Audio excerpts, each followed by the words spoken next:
당신을 화나게 하는 카센터 유형. 자, 먼저 첫 번째는요.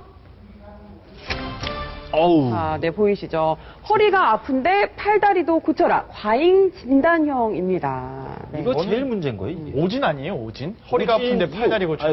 요거 가장 많이 당하는 유형이죠. 네. 그러니까 어디 뭐 벨트가 만약에 예를 들어 고장 나서 갔는데 차를 딱 탔더니 아우 이 차 하체가 안 좋네요. 이러면서 그 하체 부속으로 또 갈았어. 그랬더니 이거 가는 경우에는 이것도 갈아줘야 됩니다. 또 이것도 갈면 이것까지 갈면 아주 좋은데 이러면서 한 개를 고치러 갔다가 5, 6가지를 고치고 나오고. 저 같은 경우에는 카센터에 가는 것 자체가 좀 막연한 불신이 생기고 또 무조건적인 불안감이 들더라고요. 근데 실제로 어떤 일들이 벌어지는지는 자세하게 잘 몰라요. 그래서 어떤 사례들이 있는지 그게 제일 궁금하거든요. 네. 자, 그래서 어떤 상황이 불신을 만들어내는지 직접 찾아가 봤습니다. 과연 불신으로 이어진 정비업체 문제는 어느 정도일까? 핫톡쇼 제작팀이 실험 카메라를 이용해 직접 확인해 들어갔습니다. 먼저 자동차 정비 전문가에게 수리가 필요한 자동차의 수리 비용을 확인했는데요. 이 차는 엔진오일 누유로 인한 오일팬 수리비가 25만 원에서 30만 원, 자동 변속기 쪽 문제로 센서 교체비가 10만 원, 총 40만 원 정도의 수리비가 예상됩니다. 자, 이제 자동 변속기 쪽 문제로 주행이 잘 안 되는 자동차를 가지고 실험 카메라가 출동했습니다. 서울 근교에 자리한 정비업체 밀집 지역을 찾았습니다. 도로 양쪽으로 정비업체들이 늘어서 있는데요. 과연 얼마의 견적이 나올까요? 첫 번째 정비업체 방문. 먼저 연료계통에 문제가 있다고 지적합니다. 연료에서 필터하는 거요. 예. 자동 미션을 하는 거예요. 자동 미션이요. 과연 견적은 얼마나 나올까요? 13만 원. 19만 원. 공인비 이런 거 하죠? 포함해서 19만 원이요?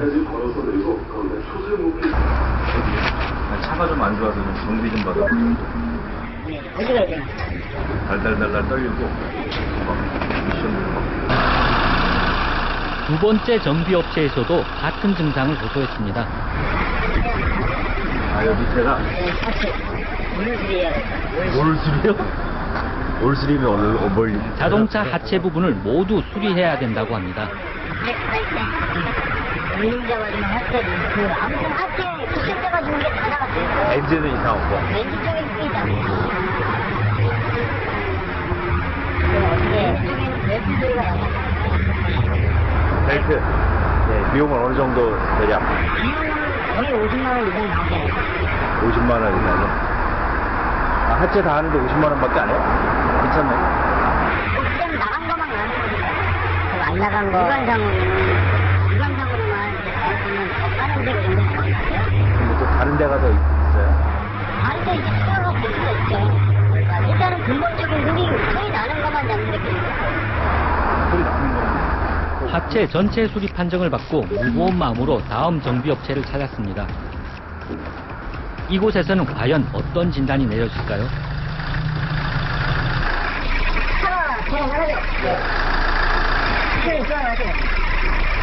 금액은 얼마나 가요? 미션만? 근데 또 뭐 다른 게 나올 수 있는 건가요? 미션만 갈면 돼요? 엔진은 이상? 예. 진단은 맞았지만 센서만 교체하는 것이 아니라 자동 변속기 전체를 교환하라고 권합니다. 네 번째 정비업체 방문. 글쎄요, 여기서는 어떤 이야기가 나올까요? 오래 걸릴까요?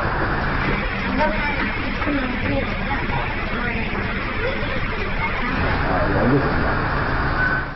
진단하는데 시간이 걸리니 안에서 차를 마시며 기다릴 것을 권유합니다. 어떤 진단과 비용이 나올지 걱정이 되는데요. 20여 분이 지난 후 정비사가 자동차 정비 수리 및 견적서를 뽑아줍니다. 그런데 교체 항목이 무척 많습니다. 1차 급하게 할 때, 급하게 195만 1,000원어치 꼭 해야 되는 거예요. 전체를 다 할 경우라고 가정을 했을 경우에는 비용이 토탈 352만 5천 원이에요. 돈 있냐?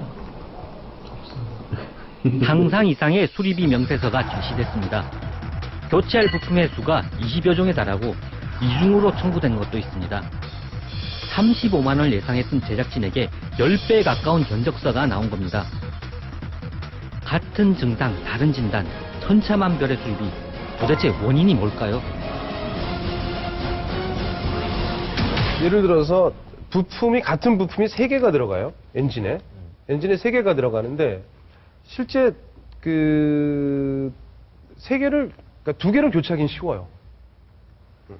2개를 교체하기는 쉬운데 하나 때문에 기술료가 굉장히 많이 그다음 어떤 건지 되는 경우가 있어요. 알겠어. 예, 같은 예를 들면 센서가 3개가 들어가 네네네. 있는데 두 근데- 개는 손이 닿는 곳이고 네. 하나는 하나는 아주 안 깊숙한 닿는. 곳이라서 네네. 많이 뜯어야 되는 예. 것이네. 근데 재밌게도 이런 경우들이 있죠.